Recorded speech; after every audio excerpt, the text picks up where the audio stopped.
Welcome and thank you for tuning in to Cryptids, Creeps, and Conspiracy. The following content may involve explicit language and materials, so listener discretion is advised.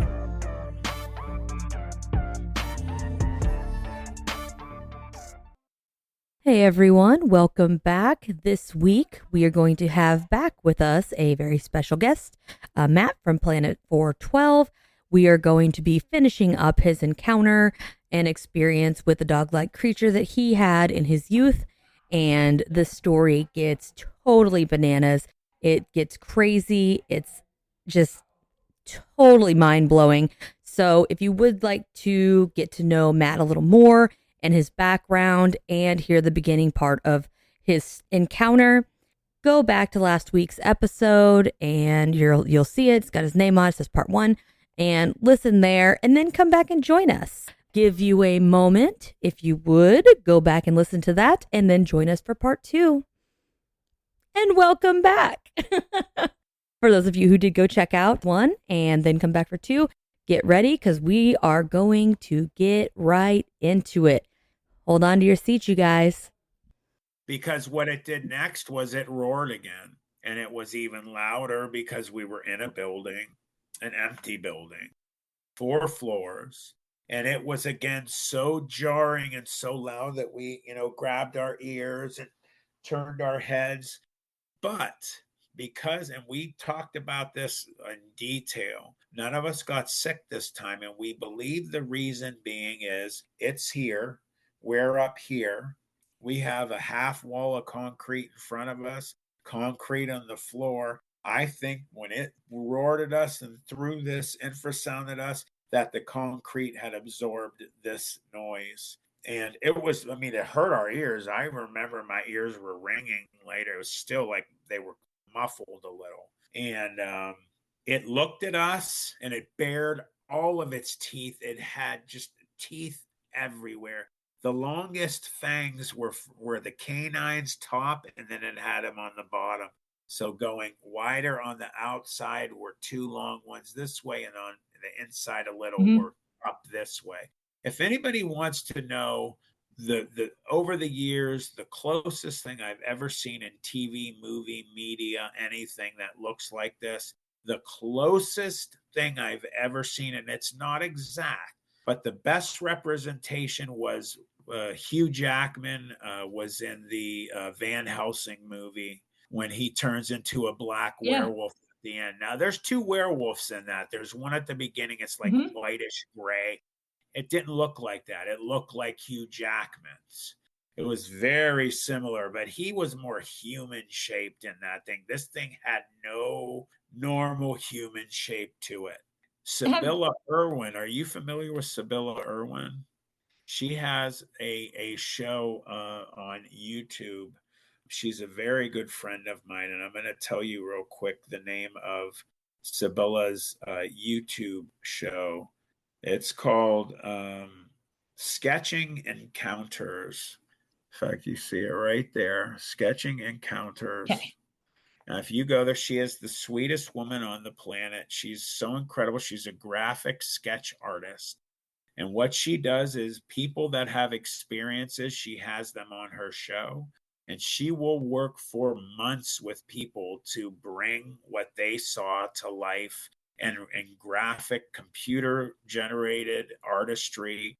And her and I have been working together for a year and a half. And we're finally almost to the point that we're going to release what I saw. And it's damn near close. So you'll be able to see what this thing basically looked like. And I'll let everybody know. And I'm also getting the images copyrighted so people can't snatch them up. Yeah. But when it stood up, let's let everyone know, everyone asked the size. So there were 4 concrete pillars at each corner of the room, and they had gone down. They were foundation pillars, I'm sure, way, way down in the ground, all the way as high as the building could get. They were 4 to 5 feet wide. And the reason we know this is we didn't go back for years until we're in our 20s. We went back arm to bear also. And these things were 4 to 5 feet wide, these pillars. So when it stood up, it had one behind it at an angle, and you could not see the sides of this thing. So it was blotting out the width. Size wise, at the tips of the ears, the ceilings were 18 to 20 feet high on each floor. The tips of its ears were at least 12 feet off the ground. So that means, not counting the ears, its skull probably was 11. It was probably 11 feet tall at least. Now, granted, we're not able to go back and remeasure on this, but I've heard people talk about dogmen they've seen 7, 8 feet. There is no way on earth this thing was 7, 8 feet. It had to be, you hear about people talk about Sasquatch like alphas, that they're bigger than the regular. This was an alpha. This thing was bigger than any I've ever heard described. And again, for 14 years old, yeah, we weren't 4, we weren't 5 or even 10. We were 14 getting ready to go into high school. So you had older, still kids, but we weren't little kids. We had really great judgment. And we remembered just about where it was, all 4 of us. That was the great thing. 4 people were able to together say, yeah, it was right here when it stood up. That's right. That's right. It was right about. So we were able to extrapolate about how big this thing was. So 4 to 5 feet wide, roughly 12 feet tall at the tips of the ears. This thing, through its infrasound on us, it didn't affect us. It looked at the stairs and it looked back at us, and this was showing a sign of intelligence. It looked at us and it looked back, and then it looked back at us, and it bared its teeth, but it almost gave the sense of like a sick smile, like see, I got you, bitch. And it dropped down and it shot for those stairs. And that's when the thought finally started in my head that I'm going to die. I really, truly believe that this was my moment, that this is how we're going to die. And it hit the stairs. And at the same moment it ran for the stairs, 2 of my friends started running. Now, the one who had lost his shit a bunch of times ran for the set of stairs to take it to the 4th floor. On the top of the 4th floor was a little access staircase, maybe 5, 6 stairs that would take him to the roof. To the left of us on the 3rd floor was another doorway that went outside of the fire escape. The fire escape could take him on the 3rd floor all the way up to the roof, but from the 3rd floor down, it had rusted away and fallen to the ground at some point. You couldn't go down, so you could only go up. So this thing's running up the only set of stairs. We can't go down because we would come into that. And then the only way up is out on the roof, no way off. You couldn't jump, you'd be dead, 100%, you would die. So they run, they take off. And I remember, even I've thought about my buddy that hit the fire escape. You could hear his feet on the metal stairs running up. And the rest of that had flown away. And I said, dude, you're so lucky that didn't give way and kill you, that held you and you were able to go up that thing. So it's hitting the stairs and it's flying, and I mean, it's coming. And there was an area of 4 to 5 stairs that had been missing. It just stepped over that area like it didn't even exist. There's pieces of rebar hanging out, and it's running, and it comes up and it turns. And when it turned to go up the first set of stairs, its tail, it was utilizing it as a rudder, like a weight rudder. So if you've ever rode like a 3 or 4 wheeler or a snowmobile, when you turn to the right, you have to lean to the left. Yeah. The tail did that. So its body turned towards the stairs to make a sharp turn to the right. Its tail came out to the left, and it kind of curled up, and you saw it kind of just like pull together. It was using its tail as a rudder, as a weight. And it hit the stairs and it went up to the 2nd floor like nothing. Now, when anyone or anything would get to the top of that 3rd flight of stairs to bring it to the 3rd floor, there was the first person that anyone would meet would have been me. I was only a couple feet from those stairs, and I was frozen in place. My best friend was to my right, and he was frozen. We didn't look at each other or anything. I'm staring at it, and I start from when it hit the bottom at the very first floor was when the thought process in my head began that I'm about to die. I had quick thought of my family, my Mm-hmm. mom and dad, my siblings, my dog. And I don't know why, but real quick, I thought about football because I was going to get ready to go to the school where my dad had played. And it was a legendary school in the area for athletics and academics. And I was proud. And I remember all of this, but more than anything, I had that sense we're all going to die. I'm about to going to die. The only thing I could liken the feeling to was, and I don't know, and I don't claim to be a soldier. I'm not a soldier. I was never in the military. I wasn't a police officer. But I have to be able to think when people have died, when their moment has come in bad ways, either being murdered or shot or in war, and you know you're going to die, that's what that felt like. Because you wouldn't have a Navy SEAL would have not have known how to handle this situation. Yeah. And we were babies. We were 14-year-old babies. And this thing comes up those stairs and its orange eyes are staring right at me. And it got to the 3/4 mark, 5-6 feet at most from me. It was so close that if it reached out its arm, it could have grabbed me. And it looked like it was going to pounce. And this is where I 100% believe that there was divine intervention, because just as it was a few feet from me, a train was coming by this building and it hit its horn. And we all believe the reason it hit its horn, the guy hit the horn on the train, is because he saw this huge fire inside this building, almost 10 o'clock at night, if not 10. Building on fire? I don't know, but he hit his horn and this thing stopped. Bam, 5 feet from me, and was looking at me. And it turned to its left and it looked back towards the opening of the building. And it looked back at me and it looked back again. And then it looked at me and it did almost like a, Yeah. and it turned around and it ran and it left the building. And it left so fast. It left that 3/4 mark, got down to the top of the first flight of stairs so fast it was incredible. Number three reason I think there's supernatural going on. By that point, when it started to head down that last flight of stairs, there were no more legs touching the stairs. It had somewhat of its shape. You could still see a little bit of a muzzle. You could still see a little bit of ears on the head, but it was more or less a big black mass. And it was not touching the floor anymore. It wasn't moving so fast that we just lost sight of its actual anatomical running. It turned into a giant black shadow and then gone out, zip out of the building like a shadow on a wall. And it happened, and we both saw it, me and my best friend. And I remember we even looked at each other and looked back, and it was gone. And this train had driven by and it was still going. And we start screaming, "Somebody help us," as loud as we can. We're crying, we're screaming.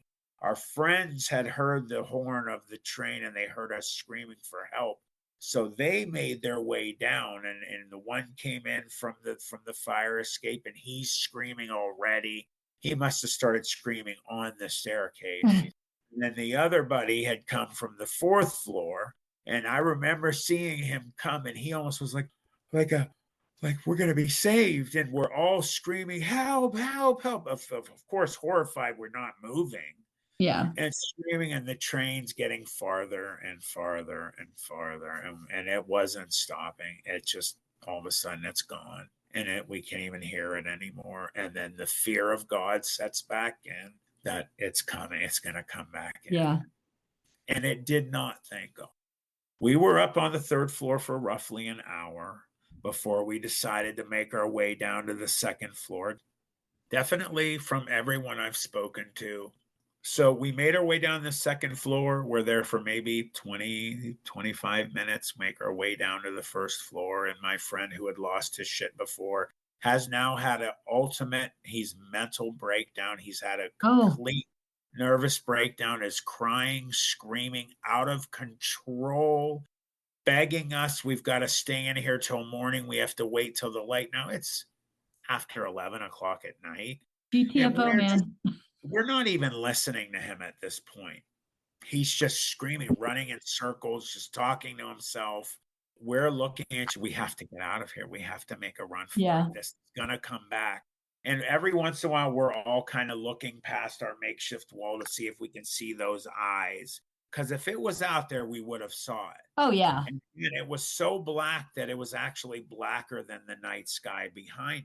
So it stood out even in the dark. So it wasn't there. And finally we said, okay, we're going to go. And then he joins in. No, we can't go. He's screaming at the top of his lung. We're going to die. It's going to kill us. We have to stay in here. Finally, I grabbed him really hard and I snatched him and I said, you listen to me. Now, you're either going to come with us or you're going to fucking die alone. Yeah. You will stay here by yourself. You will die by yourself, or you can come with us and take your chance and we're going to make a run for it. And he's screaming, crying, begging us, please don't leave me here. Please, we have to stay. And we're leaving. Goodbye. Are you coming or not? And we turned around and we let him grab the back of me and my best friend's shirts, and we're getting choked, literally choked by how hard he's pulling on us. Still arguing with us, screaming, we got to stay. We pulled him out of this building and we dropped down. And my fear was when we dropped down, there was an area underneath that concrete thing that you could go back. Oh, yeah. It was under there. It wasn't under there. And we made our way and we left. You know, I had made comments. I've gotten more detail. If you ever want to hear the most detailed one, like I said, go to What Lurks Beneath and listen to that one, you know, because we had some weapons with us. They wouldn't have done anything. We never remembered we had them. It would have just pissed this thing off. Thank God we couldn't have even aimed at this thing. So we are running, and we're running almost in a straight line, and it takes us probably a good 24, 26 minutes to get back. And we're exhausted. You know, we're completely shut. Every step we take, every piece of gravel we kick, every time the wind picks up and blows the trees, we think it signals this creature. So we always stop and look around and make sure it's not there. The last leg of this event is whenever you come in and you go down, you have to go down a giant, almost mountain-sized thing of gravel and just dirt and material. And we could stay up. You just would have to kind of turn, you know, and your foot's turning, you walk your way down.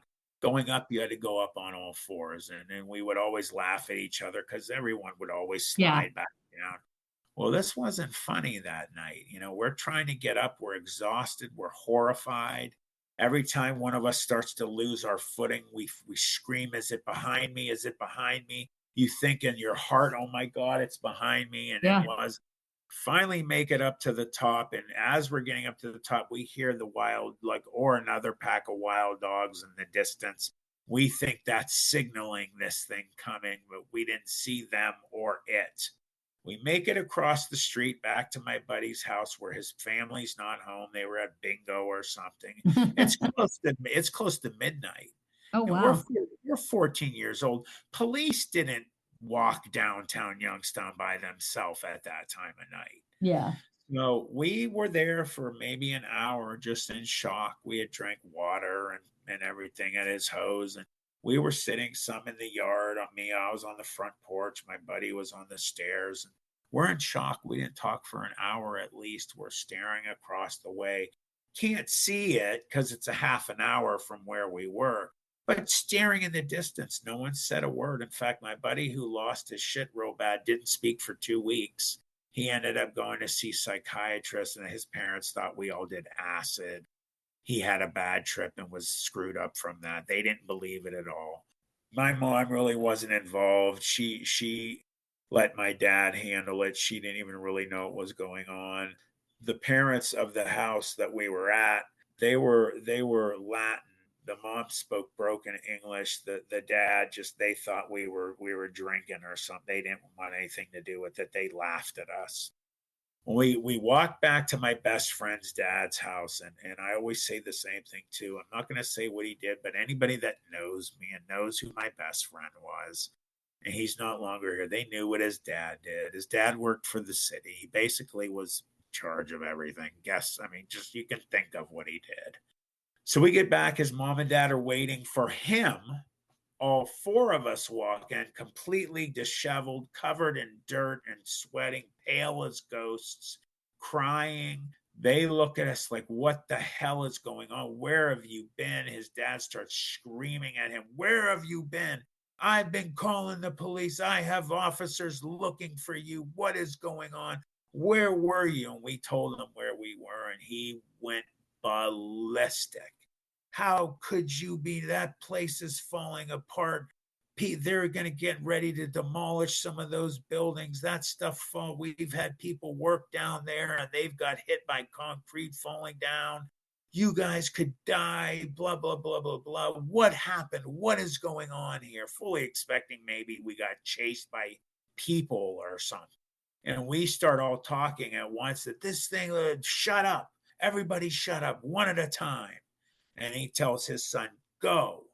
And he starts to tell him, Dad, blah, blah, blah. We got chased by, it looked like a werewolf. And his mom just, what the hell are you? Looks at her husband, what is going on? He looked at her and he said, I'll deal with it. She walks, throws her arm. It was after midnight. She's, I'm going to bed. You deal with it. She goes to bed and he looks at us and doesn't say he doesn't believe us. He looks at us almost like he is like, again, he yells at us, what are you doing down there? What happened? And we told him, and he gets this almost concerned look on his face, but he's yelling at us again. If you ever go down there again, I'll put you in juvenile hall. Don't you tell your friends about this. They'll all want to go down there. At the very least, they'll get killed from the buildings are falling apart. So he brings us in the family room. He calls my dad. Oh, shit. He calls my dad, who my mom and dad were in panic mode. Where is Matt? Yeah. It's midnight. We live on the north side of Youngstown. Where is our son? We didn't have cell phones back then. And he calls my dad. My dad's name was Ken. I heard him on the phone. Ken, it's blah, blah, blah. You need to come over. Matt's here. My dad, we only lived a few minutes away. He got there in like a minute. I was scared from him too. So he comes right and he didn't knock or anything. He flies in the house and he looks at me and he sees us. He goes, what the hell is going on? Where were you? And my best friend's dad says, come with me. And he takes him in another room and he's talking to him. And I hear my dad scream, what the hell are you talking about? And we just hear blah, blah, blah, blah, blah, an indistinct chatter. Yeah. Really, we get a yell, come in here. And they're standing there. My dad has the most horrified, concerned look on his face. And he's looking at my best friend's dad, gets my dad to join in and said, you can understand, Ken, the severe situation here of what they're going to be looked at. They're going to go until they're adults and they're going to be called the crazy men of Youngstown. They're going to have to go to the city school, which wasn't a bad school. I'm not trying to down it. But we all wanted to go to this Catholic school we went to. We had plans, and I wanted to play ball there. And he said, you guys will all be laughed out of the city. You'll be the four crazy people of Youngstown. The rest of your lives, you'll be probably some homeless guys when you're adults. Hey, there's the crazy guy that saw a werewolf, blah, blah, blah. And Matt, you think that guy's going to want you on his football team? You think he's going to want some crazy guy who saw a werewolf? And so my dad's just looking at me with the most just concerned look. Finally, he's like, all right, we're going. He takes me. As soon as we get in the car, I start screaming and crying, Dad, please believe me. You have to believe me. My dad's looking at me and he just has a scared look. He doesn't say a word. And he said, we get home, don't say a word to your mother. And we get home, we walk in the kitchen from the back door. And what do? The first thing is I start telling my mother, oh my God, where was Matt? Where were you? Mom, this thing chased us. It was a werewolf. What the hell is he talking? Ken, what is he talking? He said, they saw a bear. He's fine. Go to bed. She's trying to just go to bed. I've got it handled. So she went. And he said, what the hell did I tell you? He said, you need to understand. He goes, you're not going to talk about this. You're not going to talk about this with your siblings. You're not going to talk about this with your friends. He says, he was right. Matt, you will be laughed out of this city. We'll have to move. He goes, shut your mouth. Don't talk about it. Do you want to play ball there? Do you want to do something there? Do you want to go to school? Yes. Then shut your mouth. And he said other things, and he talked to me for a while. And you have to understand something real quick about my dad. He was an overgrown Boy Scout. He came from another era. He came from the era where honor meant everything, that being truthful meant everything. And he taught all 5 of his kids that if you're on your deathbed someday, and if you weren't successful money-wise or anything, but at least you know you were a good, loyal soul, and you were an honest man or woman. There were 2 girls, 3 boys, 3 in our family. There are. Then at least you can be proud that you know that you were a good person and you were honest and truthful. I used to call my dad Steve Rogers because he was like Captain America. He was just, my dad made a promise to somebody and he kept it. His word was gold and he did not lie. And he made a promise to my best friend's dad that he would keep me shut up and he wouldn't talk about it. And he basically told me, you're going to take this to your grave. Now, fast forward to 11 years ago, my birthday, May 21st, I go to spend the day with my dad. He's in stage 4 pancreatic cancer. He died on May 31st. And I spent the day with my dad. And you're all right.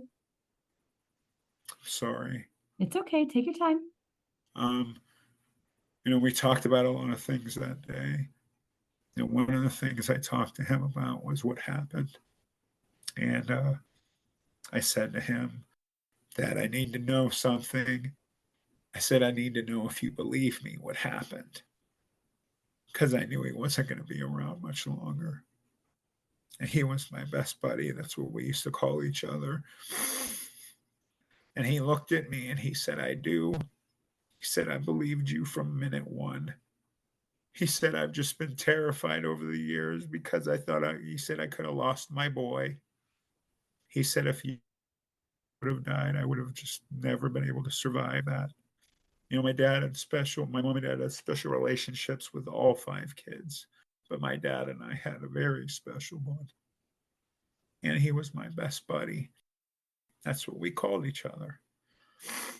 And, we talked about a lot of things that day, and I'm glad we did. But I needed to know from him if he believed me. And when he told me he did, that was decades of just keeping that kind of a secret quiet, finding out that mythology and movies and everybody saying that these things are fake. Fangoria magazine, and The Howling and Silver Bullet and all the movies by Stephen King and all that's just fake. Monsters aren't real. I'm sorry, everybody. I'm not trying to scare you, but things do go bump in the night. There are things out there that exist that you think aren't real. They are real. I hate when I hear people calling people that have experiences with Sasquatch or something crazy, because you have people that were ex-police officers and hold high regard from the government, or that they would not lie about these things. And I went and I seek the help of my priest at St. Marin's Church in Youngstown, Ohio. I'm naming the church. I'm half Lebanese, so I went there and he said, he believed me. He said, Matthew, people need to understand that these things exist. He said, sometimes they bleed into our world from other places. And he mentioned exorcisms and how people get possessed. And, he mentioned Rome, and they have their most elite exorcism team that go to the 4 corners of the globe to take care of the worst. And he said, these things exist and sometimes we see them. Now, real quick, I've had things happening in my family for years. My great aunt had a situation with a jinn when she lived in Lebanon that attacked her and her father. My great great grandfather kicked in the door and had to run to save her. This thing dissipated. This is the short version. And they lived by a river, and the door was rotted on the bottom, and then a piece of the door had went in his leg, and 3 days later he died from gangrene. When I was a baby, to this day I don't sleep. I had sleeping problems, and my mom would always, have trouble making me sleep. Well, this one day, I only met my dad's mom. My two grandfathers passed before I was born, and my mom's mom died when I was an infant. Well, my mom's mom, my grandmother, had called this one day to have her come over for lunch, and my mom was so exhausted. She was physically ill. She was crying to her mom, "I don't know what's wrong with Matthew. He never sleeps. His leg shakes when he's asleep." She goes, "I finally got him asleep." She said, Matt, she said, "I would pray to God, Jesus, please let Matthew sleep. Please." She's like, when you've been not able to sleep for days, you get sick, physically sick. Yeah. She said, "Finally, you went to bed." She said, "My mom called me and said, come over for lunch." She said, "Mom, I finally got Matt to sleep." And she went over everything I just said. And she said, she says, "That Matthew," she says, "he's going to bless your life someday." She said, "There's something very special about Matthew." An hour later, my grandmother was gone. And people have spoken about her and about the type of person that she was, proof of angels on earth. And some people think she was sensitive to things. And they say it travels in families. And I have some cousins on my Lebanese side that are a little sensitive to things. Now, no one's ever had happen to them what happened to me. But, I've had some other things happen. I sent you an EVP that happened at Beaver Creek State Park. A lot of people, in fact, Mr. Ron Moorhead, famous from the Sierra Sounds, listened to at a conference in Dallas, Fort Worth, the second annual Dogman Cryptid Conference of Paranormal Roundtable. I went to it September, and I played that for a ton of people down there. And Mr. Moorhead gave his stamp, and I said, "Do you think that's a Sasquatch?" And he listened to it 3 times, and he said, "It looks like you got something there." Now, I sent that to you. I don't know if you can play it or if you'd like me to play it. I just want to give her. If you want to play it, that would work, only because I don't think that mine's as loud as yours. Okay, so what I'll do is I'm just going to play it off of my phone here for everybody. Is there anyone out here with me? Thank you for allowing me to be in your home, in your woods. Do you want to say anything to tell me you're here?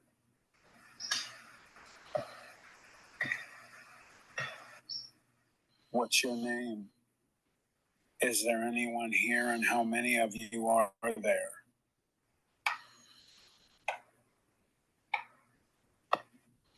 Now, I did not hear that with my own ears, not even the wood knocks. I heard none of it. I had the full story is at Planet 412. It's the second video. If you want to know exactly what happened, you can go there and check it out. It's what happened at Beaver Creek State Park. I had made my way up this trail that supposedly a portal was at the top of this trail, and it was really crazy, and some other stuff happened. And I'll finish up with 2 things. I had a dream about 3.5, 4 months ago where I was in my backyard at the house that I'm at right now. And normally you have dreams and you think you're at home, but you're elsewhere. It's a different place. Well, this was my house.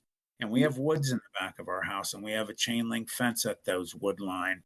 Well, in my dream, the most ultra realistic dream I've ever had in my life, I was at that, and I started to get attacked by something from behind. And I remember getting thrown on the ground, and my head hit, and I felt the pain in my head. I felt the wind get knocked out of me, and something was attacking me, and it ripped my right pant leg off, which is the leg I had amputated. It ripped the right pant leg off, and my prosthetic was there as it is now. And I saw as it wraps its teeth around my prosthetic, it was the exact thing that I saw when I was 14 years old, 100% the exact same creature, grabbed my prosthetic, yanked it off my leg, and threw it into the woods, crawled up on top of me with just not tons of saliva, just drips of saliva, and put its head in half an inch from mine so that it was this close to me. And I even remember a piece of the saliva went in my mouth and I tasted, like, I usually gag when I talk about this, but it was like a salty, gross, slimy, and I could smell it. It smelled like a horse or something. And it put its head up to mine and its eyes were glowing super bright, the exact same thing. And it did what I've heard people talk about. It did mind speak with me. And it was a super deep, gruff, growly, almost synthesized kind of noise. And it put its head up to mine and it looked me right in the eyes and it said, I came for you all those years ago. You speak of me too much and I will see you again. And I woke up soaking wet. My shirt was soaked. I was pouring. My puppy, her name's Hadley, had her front paws on my knees. It was like 3, 4 in the morning. She's always in bed upstairs with either my daughter or my wife. I'm up all night. My family, they named me Batman because I can't sleep. Had her paws on me. Her ears were pinned back. She was whining. Her tail was between her legs and she knew something was wrong. And you hear animals. Yeah. That happened. It was unbelievable. I've had people reach out to me. And the last thing I will say is, as I had mentioned, last April, since then, I've had 10 surgeries, one of which was unfortunately to take my leg below the knee. And I had fallen a few times. And I ended up causing an opening on my leg as it was healing. The sutures opened and I had a hole maybe this big on my leg. The very short story of it, it's longer than this, is the artery blew in my leg. I was in the car with my wife and daughter and I lost 3 pints of blood. I actually have a picture of the car. My wife had a 2020 Hyundai Sonata Sport, brand new. She ended up getting a brand new car not long after from the trauma of it. My wife and daughter have PTSD aside from me. Long story short, my heart stopped for over 90 seconds. I saw my dead mother and father, went out. I was standing. I had my leg. I was in a field. There were people everywhere around me, but they were blurry, like if something was unfocused. Some were facing me. Some were faced away. I felt the presence of someone to my right. I looked and my mother and father were there. And I kid you not, this is not for views. This is not for people to just be like, oh, how precious. I saw my mother and father that had been gone for years. And I bawled my eyes out. My dad didn't talk, but my mother did. And at one point, I'm crying, I miss you. She said, I miss you, honey. And I said, I don't know why I can't. Why am I seeing you? How is this possible? You guys are gone. And she said, we miss you too, honey. We love you. You have to listen. You can't stay here. And I told her, no, I want to stay. I had an overwhelming feeling I wanted to stay. Yeah. And I argued with her and she said, baby, it's not your time. And she put her right hand on my cheek and I saw a flash. And I woke up. I was on my back at Trumbull Memorial Hospital in Warren, Ohio. And the surgeon who saved my life, her name is Dr. Mashburn. She was standing over me. I was shaking like a leaf because I had lost over 3 pints of blood. I was blue, they said. She had just told my wife, Stacy, to say goodbye to him. He's most likely not going to live. And she saw me pouring eyes because of my mom and dad. She didn't know why. I think she just thought from the stress of the situation. And she put her hand on my forehead. She said, Matthew, we're going to do our best to save you. And they put me to sleep. And that is a true story. Yeah. And I saw my mom and dad. And I'll cut it there. There's more. But I have questions. Sure. Okay, so you're in this place and you're in this field. And I have also been in a field. No.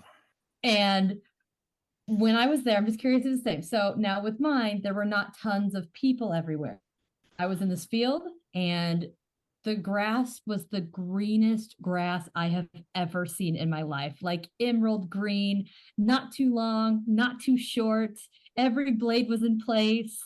And the sky was so blue. I mean, I can't even, it was almost like there's a color that it's really funny. I just made a joke about this and how you can't explain a color that you've never seen before. And I'm literally doing it right now. I can't explain. I would say maybe when you think of crystal blue / baby blue, somewhere in that vicinity, everything was so bright, but there was no sun. The sun was gone, but you would have thought it was like a beautiful sunny summer day. And there wasn't any wind. It wasn't too hot. It wasn't too cold. I was wearing this white shirt, and the white shirt was so white that it like radiated. It was like it glowed. It was crazy. And I was just kind of by myself in this field, and then I heard some voices off to the side, and there was one tree, just random tree. And so I start walking towards the tree because it was like I heard voices and it was like, wow, well, those are so familiar. I don't understand why. So I go over there. And when I get over there, I have 3 children waiting for me. And at this time, I had only lost 3 of my 5 kids. I had the oldest boy, and then I had the twins. And when I looked at them, it's like I knew them. I could feel them. I recognized them. I knew exactly who they were. I mean, the girl looked a lot like me. The boy looked a lot like his dad. And then the oldest boy looked a lot like, spit an image of his dad. And I remember talking to them, and I felt horrible. And, I felt so guilty because I wanted to, I couldn't do anything. There's nothing I could have done. Absolutely nothing I could have done. Did make me feel any better at the time, and I had this conversation with them, and, they talked to me, and I was like, hey, I'm like, why are you guys here? Where am I? And they're like, it doesn't matter. And I was like, what do you mean it doesn't matter? They're like, well, we're here and you're here. That's all that matters. And I'm like, okay. And they kept telling me, it's okay. We're taken care of. You have nothing to worry about. It's not your fault. It's okay. They're like, but you've got to go. I was like, excuse me? I'm like, I don't want to leave. I want to be here. Like, I'm like, don't make me leave. And they're like, we're sorry, but you don't belong here yet. They're like, we'll be here when you get back. We'll be right here waiting, but you need to go. And so I got to tell them all that I loved them, and I got big, huge, like group hug, and I got to just snuggle them all. And then next thing I knew, it was like I was being shaken by my roommate, who finally got home and saw me in a pool of my own vomit on the bed. And he thought he was going to have to call the police because apparently I stopped breathing. And he was afraid to call the police because I was underage, surrounded by empty alcohol bottles. And so he did his best to wake me up, and he got me up and got me cleaned up. But so I got to see him. And the strangest thing, this is where it gets crazy. Okay. Years later, I was pregnant with my breathing son, and I did one of those 3D ultrasounds when he was, still in there. The moment I saw that face, I'm like, oh my God, I know him. And I'm getting goosebumps about goosebumps. I was like, I know him. I have seen this kid before. And I was like, well, that's really weird, And so then I end up having him. And it's, again, as soon as I lay eyes on him, I'm like, I know him. Like, I have seen this face. And just as he gets older, it's just more and more and more. And I'm like, why? And for a while, I was like, I don't understand. Like, it's like I've seen him before, but I've never seen him this age before. Well, now is about the same age. Baby 1 was in my dream, and they have the same dad. And he looks identical to baby 1 that I saw in my dream. It's like it's like he got sent back to me somehow. And to the point where, oh man, I literally have goosebumps in my face. I was recording with my co-host for the old podcast, and she was sitting across from me. We were just doing our thing, recording, and all of a sudden she just kind of looks up at me, and her face was like mortified. She was like, she didn't know what to do and started like panicking and just stopped everything she was doing. And then was just staring over my shoulder, which scares the crap out of me because I have plenty of stuff in this house, right? She literally looks at me, and then she like closes her eyes for a second, and then she like peeks like she's expecting something to be behind me. I'm like, oh God. So I'm like, I don't want to turn around because I don't know what the hell's behind me. And she looks at me, she goes, your kid's not here, right? I was like, no, he's not even in this county. He was like 2 counties away at someone else's house. And she goes, I swear, I just looked up and he was standing right behind you. She goes, it looked just like your kid. She's like, I mean, she goes, I thought for sure it was him. And he was just kind of looking, just watching me. And And he he was just standing appeared over out my, of nowhere. yeah, just standing out of my over my shoulder. And I was like, oh, that's And this David. is he's still here with us now. I don't know if well, he might be in here now after the goosebumps, but he's somewhere. They all kind of wander around. And that's what I think. I think one of them is what I saw or what I heard in that clip I played you earlier. Yeah, that was And incredible. I'd be in my trailer at the time, and you would hear like little footprints, the little footsteps running up and down the hallway, Oh my God. and like giggling, and they play, and I mean they don't really bother me too much. One scared the crap out of me though. I don't know though if it was actually one of the kids or if it was something pretending to be one of the kids I've heard because stories of that too. it was I was in bed and I always sleep with this mask on with built-in headphones. So I listen to rain so I can't hear all the crazy noise because I can't sleep. I was in bed and out of nowhere I hear mommy. And so I was like, so I paused my headphones and I was like, yeah, bug, because my door's closed. And I listen and I listen. I'm like, okay, I'm like, bug, do you need something? And I don't hear anything. I'm like, oh well, whatever. So I go back, I lay back down. And then a few minutes later, mommy. And I was like, so I pause again and I'm like looking around. I'm like, hello? I'm like, buddy, do you need something? And I didn't hear anything. It does it one more time and it's like, mommy. I'm like, bug, what do you want? Because at this point it's like 2 or 3 in the morning. And so I'm just tired. Right. I lay back down. A few minutes later, it is that, I mean, you got kids. You know that young kid thinks that mom has lost them. Kind of, you can hear it in their voice that they're like scared. And I hear, mommy, like yell, like from behind, like right behind my door, like something is wrong. So I mean, I like whip up the headphones, come off, and I grab my husband and I'm like, did you hear that? And he's like, I didn't hear anything. Just go back to bed. You didn't hear that kid? It's like, honey, nothing made any noise. And I'm like, something's saying my name. So I was like, okay, because by this point, I got to check on the kid, of course. And he's on the opposite side of the house. And how old was he at this point? So this just happened last year. So he was 11. So now it gets better. So I, run to the door thinking my child is on the other side, needs something.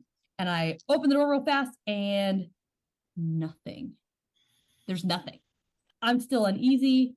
I start walking and I have to go like out, down, and across to get to his room. So I start walking and I go like into the kitchen and I turn heading away from the kitchen, like towards the dining room, when the thought occurs to me and like just goosebumps, hair standing up. And I mean, I was just horribly uncomfortable, like something was behind me.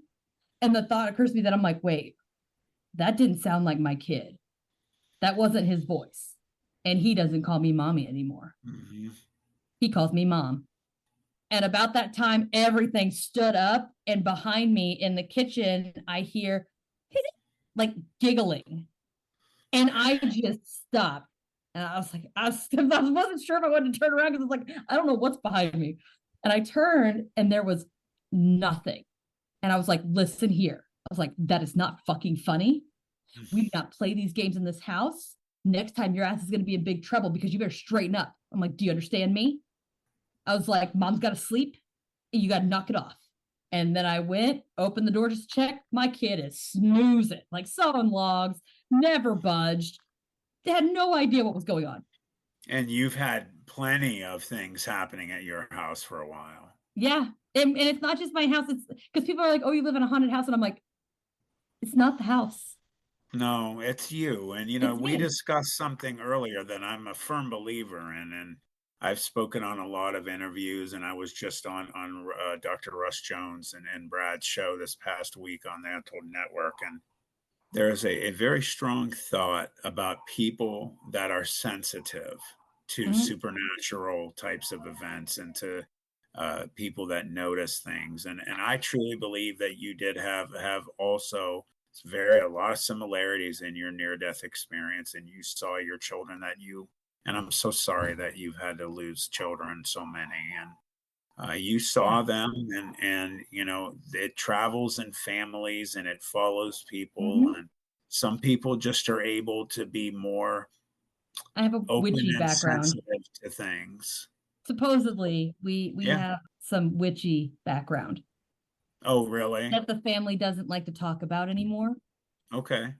So I can't get any information about it.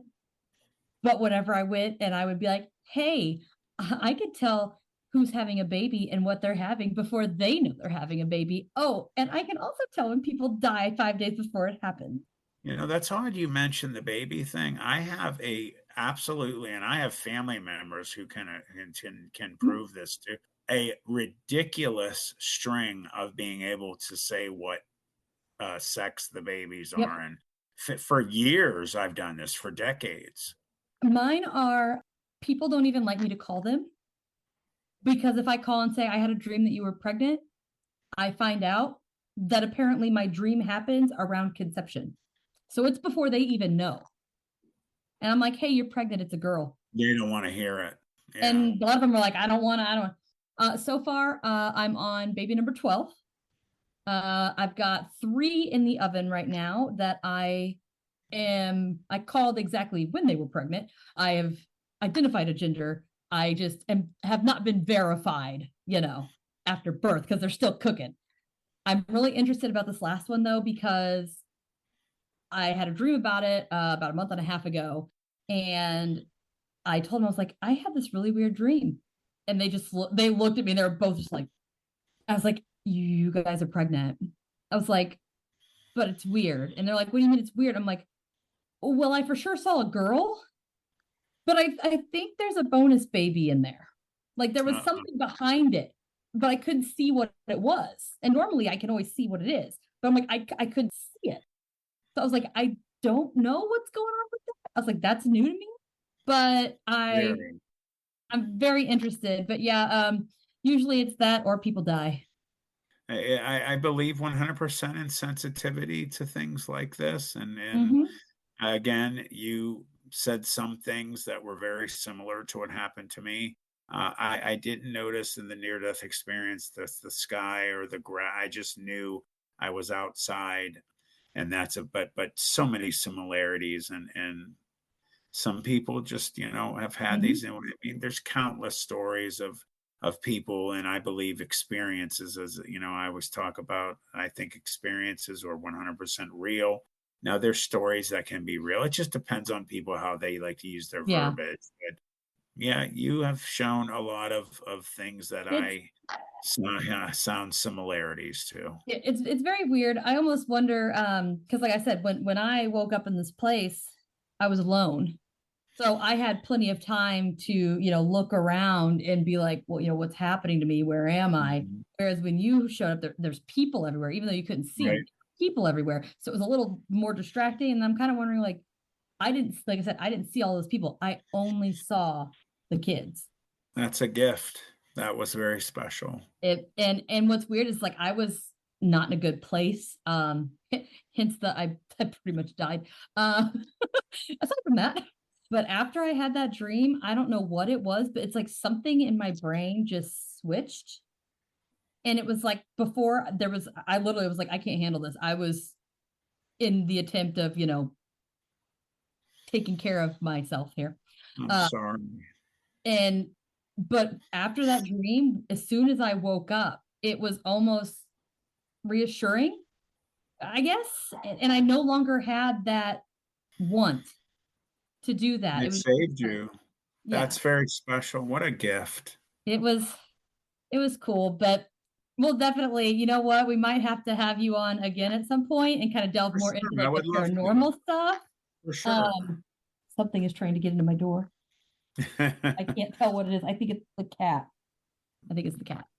But we'll go ahead and wrap this up. So Thank you so much again for coming on Absolutely. here and It was an spending the honor. time. The stories, sometimes they do get hard to tell and all of that. So I really do appreciate you opening up to me and providing me with that information, and those listening.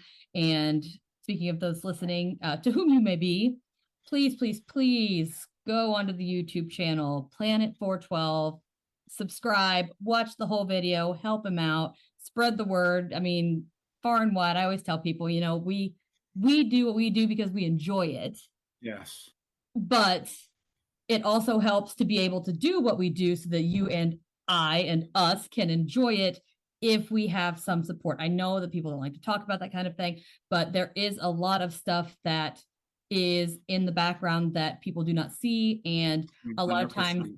without that support, we cannot provide the content that you enjoy listening to. So Correct. keep that in mind and check everybody out. And I guess until next time, I will see y'all later. Thank you for having me. Bye, everybody. Thank you for listening to this week's episode. Please subscribe, rate, and review anywhere you listen. This is more beneficial than you may know and will help others locate the podcast. Don't forget to check out my Patreon page as well. We currently have 2 tiers.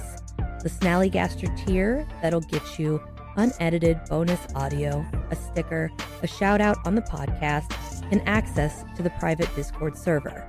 The second tier is the Phantom tier, and that'll get you all of the benefits of the Snallygaster tier, plus access to live streams and Q&A sessions, and is the only place you can access all video footage from regular episodes as well as the Patreon exclusive episodes.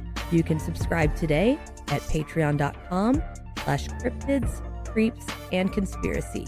Don't forget to head over to the TeePublic website and take a look at a variety of merch options that are available. You can also find and follow me on Instagram, Facebook, Threads, TikTok, X, and YouTube. All of these links can be found in the description of this episode under the Linktree hyperlink. Until next time, my friends, dare to believe.